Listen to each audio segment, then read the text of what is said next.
got lots of real estate questions. Should I downsize? What improvements do I need to make before I sell? What will Connecticut's real estate market be like in 6 months? It's time for The Real Estate Show with Pat Civitella.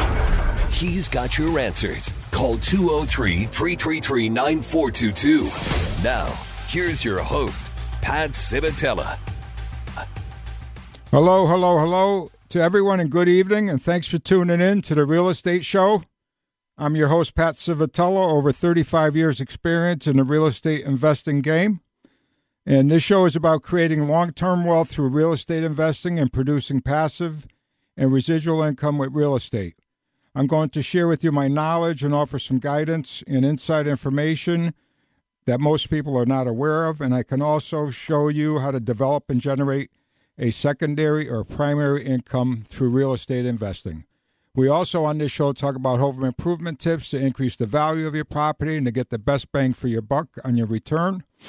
So this evening, if somebody calls in right away, we'll take a call, but I have a special guest, so I'm not sure if we're going to get to any calls after the first couple minutes.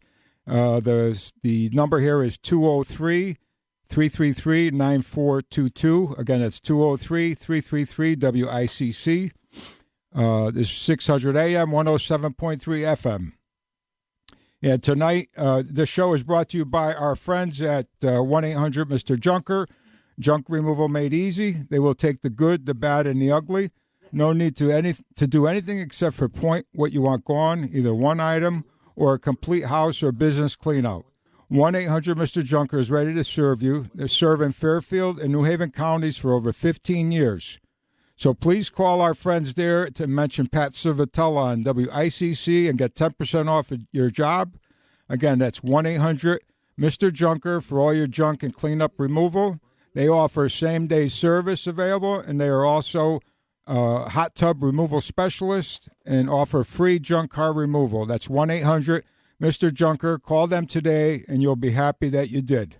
Do we have somebody already, Rich? Or yeah, we actually had the fellow that called just before the top of the hour, and so he's calling right back. It's Rocky. Okay, go ahead, Rocky. How are you?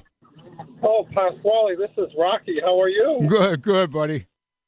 So listen, I'm thinking about ways to improve the value of my house, and on TV I see these commercials to, redo your basement, make it an extra room, or do the garage floor with this high-tech paint. Do those things like that add any value, you reckon?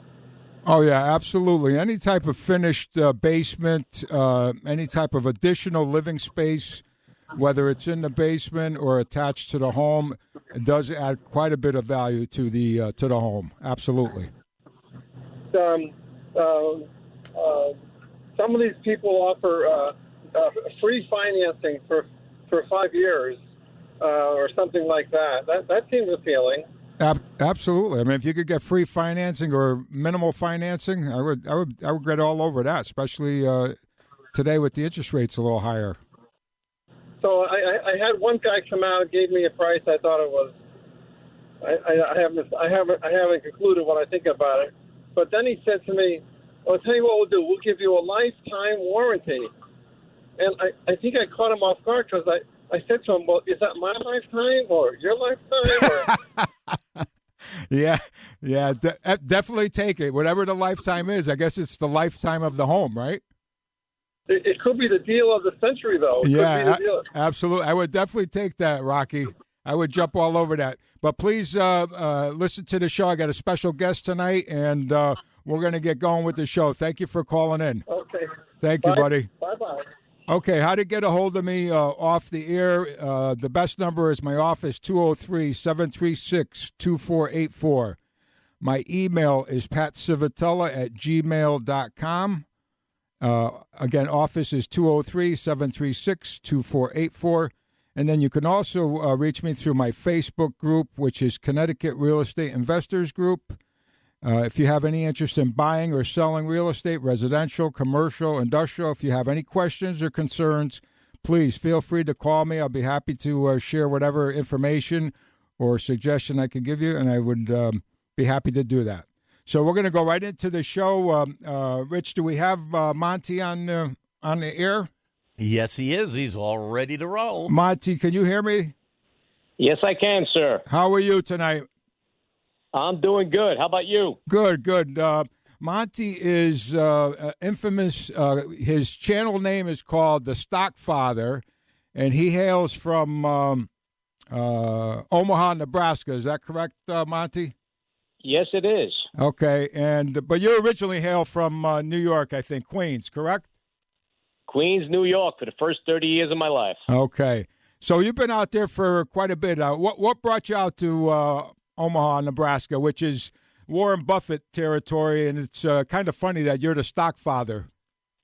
Yeah, it is, actually. I refer to Warren Buffett many times, but my brother, his wife, the company she worked for, past tense, was called First Data, and they relocated her to the Midwest. So, my gosh, I was visiting him in 1993 and saw such an opportunity out here that I immediately bought a lot to build a house on that I live in today in 93. And then in 95, just moved out here, and the rest is history.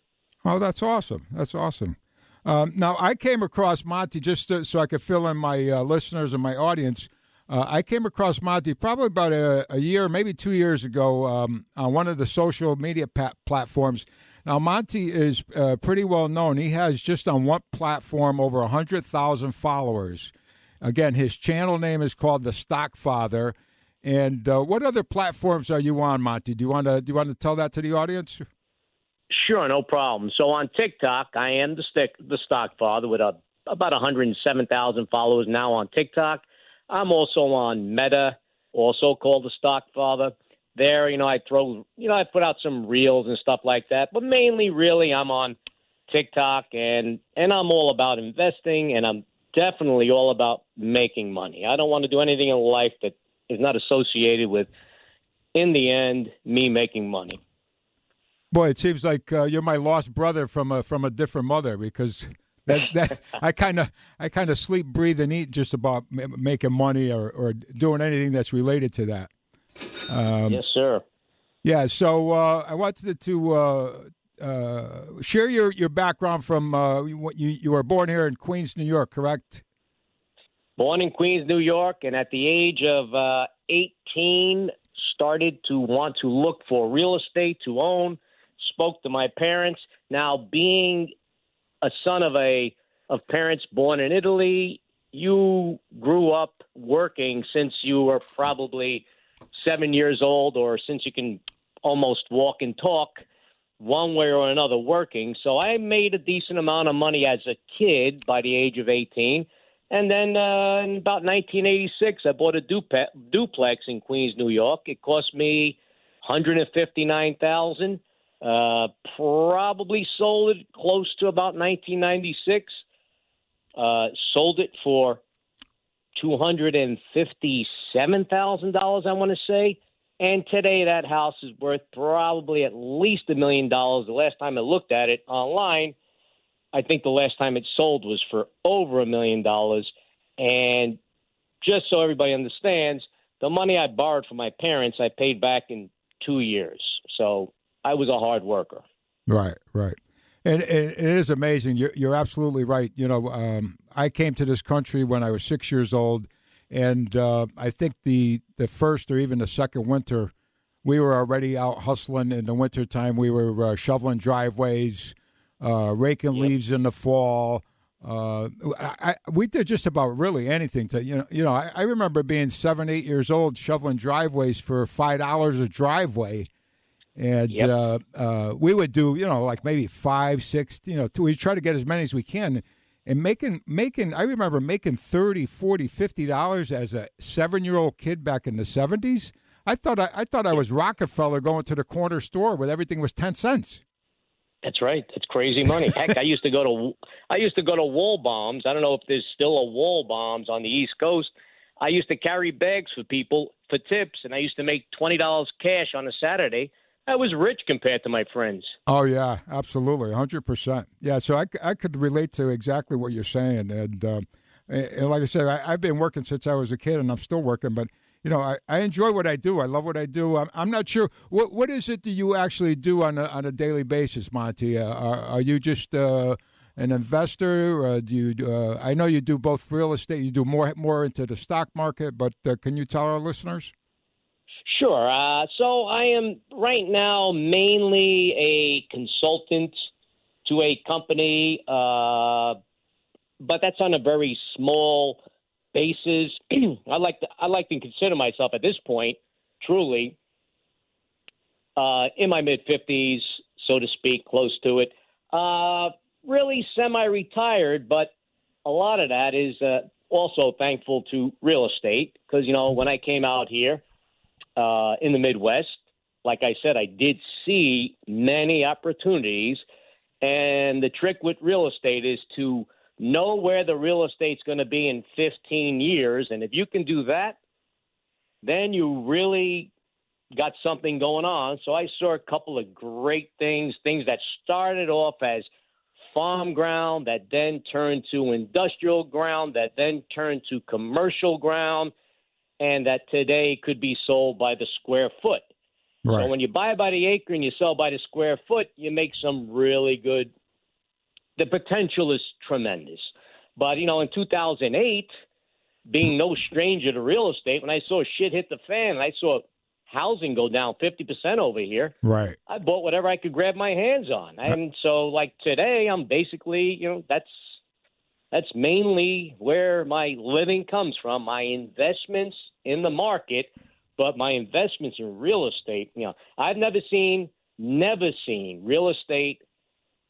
Actually, I've never seen real estate go down more than 50%. I only saw that in 2008. Correct. But I've never seen it go to zero. Right. I've seen stocks go to zero, unfortunately. Yeah. We talked about earlier before the show about that. I same thing. I've been investing in real estate since I was 25 years old. I just turned 61. So, like you say, real estate has never gone to zero. It has corrected. It has reduced down to 30, 40, maybe 50%, depending, again, on the area or the market. But, through the years, I did buy some stocks that, turned into wallpaper, which I'm sure you're familiar with that how that goes. Unfortunately, yes. Yeah. And I just believe 100% that, real estate, and I preach it to my listeners all the time that, I work very, very hard on the mailbox money. And you know what that means, right, Monty? Mailbox money? No, to be honest with you, I've never heard that line used before. Tell me about it. Mailbox money is that I work real hard on is once I do the work on the property, once we get it up and running, then that mailbox money comes every first of the month, and we just passed the first of the month. That money comes in month after month after month. Love that. Great line. I will steal that line. That's beautiful. Wow. And also, I never, ever, ever sell the goose that lays the golden egg. You've heard that one, right? Yeah, you bet I have, and I agree with that. Long-term holding. The secret to prosperity is having the patience for whatever you purchase, whether it's stocks or real estate, to get to its promised land. Have the patience, and then don't sell unless you absolutely have to. I mean, my gosh, you make a great investment and you sell it just because it makes me sick. I hear people talking about, I made 10%. I sold and ran. I made $50,000. I took my money and ran. I doubled my money in real estate, took my money and ran. Well, fuck, if I did that, pardon my French, sorry, I didn't realize. Got to be careful there. Yeah. But if you do that every time you make a hit, you never make a home run. So the question is, what do you want to make? Do you want to make a hit, a base hit? You want to make a home run? I even tell my followers, I'm not interested in home runs. I want grand slams. Right. And to do that, you better have patience. You better have 5 to 10 years minimum. If you want a grand slam. Exactly. And, like any type of real investment, whether it's real estate or like you're saying the stock market, it's a long-term game. It's not a short-term, because otherwise you're just really a trader.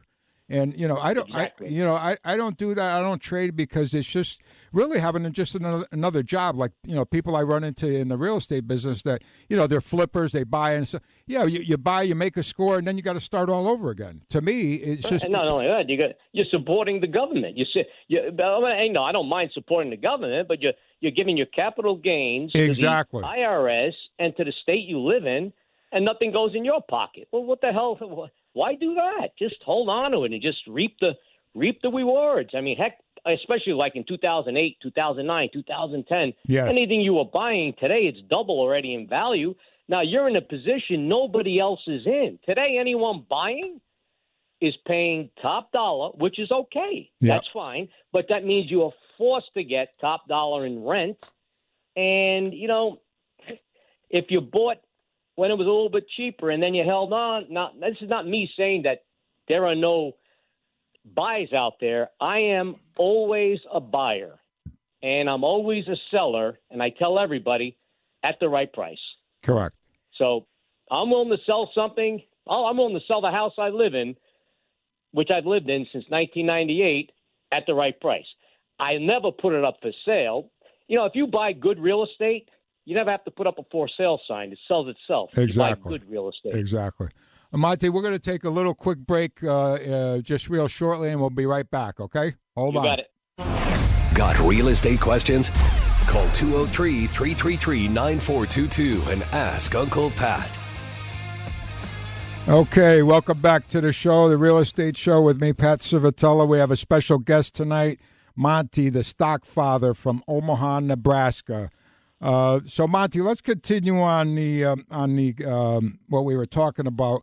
What like I always tell my audience and my listeners that real estate is local, and what that means is, you know, what your market is maybe in Omaha, Nebraska is not the same as here in Milford, Connecticut. So can you explain to us, like, what is your current market there? Like, what is an average single-family home selling for, 3-bedroom, Sure. 2-bath, and maybe an average Sure. rental? Mm-hmm. Well, that's the sweet spot. What you just mentioned is the sweet spot. So every time I've purchased a rental property that's residential, it's always a 3-bed, 2-bath or more, because Right. that's the sweet spot. Correct. In Omaha, Nebraska, right now, if you wanted to purchase the median home price sold in Omaha, Nebraska, that's a 3-bedroom, 2-bath, Yeah. is $290,000. Okay. That's today. That's the sales price. Now, the average rent Yeah. for that same type of property is anywhere from $1,600 on the low end Yeah. to $2,000. Okay. And what is month. what is an average apartment, a 2-bedroom apartment or a 1-bedroom apartment? Sure. So a 1-bedroom would run you about $1,029 a month. A studio, about $914 a month. Now, I didn't pull these numbers out of the air. Yeah. These are the average numbers. And a 2-bedroom, about $1,315 a month. But keep in mind Yeah. that up until recently, we all know real estate has gone up quite a bit. But up until recently, you were able to purchase these homes from anywhere from about $150,000 to $175,000. And when everything went bad in 2008, 2009, 2010, you were buying these homes close to $100,000. So if you paid $100,000, when I went into buying these houses, I said to myself, if I pay $100,000, I want to collect at least 10% of what I paid a month in rent. Right. And I know I'm in good shape. That was just my own in my head. Correct. So that's the way I looked at it. Right. It worked out real good for me because everything I bought doubled in value. And in that at short time 100,000, almost tripled in value. Almost tripled. That's Right. correct. Yeah. So yeah, absolutely. And I tell my listeners and my audience that, you know, you have to buy it right, because I want to cash flow from day one. I don't want to do it on the come that, you know, we're going to get that money somehow or somewhere or when. And that's not how I operate. I always want to start cash flowing from day one, or maybe it needs just maybe some cosmetic, and then I'm going to cash flow maybe within a month or 2 or 3 months. You know.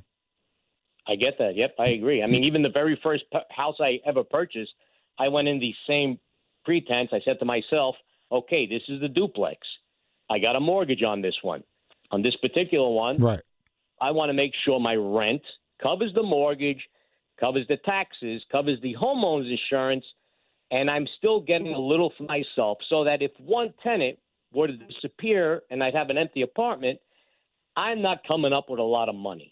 And it's worked out so well for me investing that way. I mean, I got no complaints about real estate. For sure in my life, the best investments I've ever made are real estate involved. Real estate's just a great investment. Unbelievable. Yeah, me and you both. I mean, the amount of return that I got on some properties is just phenomenal, and it continues. Like I say, I spend all my time and energy on mailbox money, and that's what. And I got this from another guy that I just picked up. He came up with a better quote than I did. He says, "Buy until you die." So I'm going to start That's using. a great one. I'm going to start using that one pretty soon. Buy until you die. And because again, That's if you buy it right and then you leave it to a trust, you set it up correctly.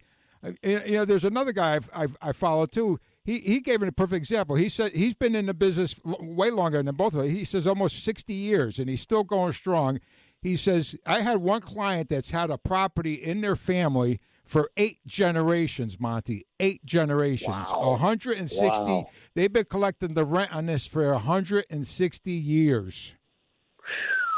That is great. What an amazing investment. It's like Warren Buffett says. He says, buy and hold forever. I mean, there's another great line. I mean, it's the truth. Yeah, and his point being is, the property's still there, so why wouldn't it go for another 160 years? Exactly. I mean, again, and you made a very important point. You said buy right, and that means mainly is you got to buy in the right location. Location. Yes. Is not a line that people like to say. It's the truth. So if you buy in the right location, I don't know how you can go wrong unless you. I don't even know. I don't know how you can go wrong unless you overpay and then you can't collect the rent. But that means you didn't do your homework. I mean, if you pay $350,000 for a house that you can only rent out for $1,200, that's your fault. Exactly. That's nobody else's fault. Exactly. One more last question before I got to let you go. Monty, is what is your prediction? And I hear all different types being in this business. The market's going to correct itself. It's going to come down. I've been through like 3 cycles since the 1980s. What do you think is going to happen, or what do you think? What's your take on it? So I got the same opinion in stocks as I do in real estate in terms of where I think things are going, and I think that interest rates have to come down. I think that Powell is far behind lowering rates, and I think that with lower rates when they come, I see real estate going up normal amounts because it's already gone, pretty high, pretty fast. Yes. Let's say 5 to 7% a year, almost everywhere. I feel that stocks will go up about the same amount. You're going to have your exceptions. You're going to have your NVIDIAs of the world that are going to go up, 500% a year. That's going to be different. You're going to have those same exceptions in real estate. But I think slow and steady wins the race. I think with lower interest rates, people can afford to pay up a little bit higher for the real estate. That's going to help.